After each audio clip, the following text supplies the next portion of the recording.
Lumiham si Venezuelan President Nicolas Maduro kay US President Donald Trump upang makausap si US Special Envoy Richard Grenell makaraan ang pag-atake ng Estados Unidos sa umano'y drug boat na ikinasawi naman ng ilang Venezuelans.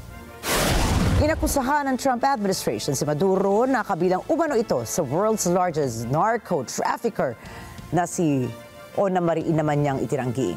Noong nakaraang linggo, inatake ng Estados Unidos sa mga speedboat na nagresulta sa pagkasawi ng 14 na Venezuelan na umano'y sangkot sa drug trafficking. Gayunpaman, wala pang kumpirmasyong ibinibigay ang White House ukol sa matibay na ebidensyang magpapatunay na mga kriminal nga ang mga napatay.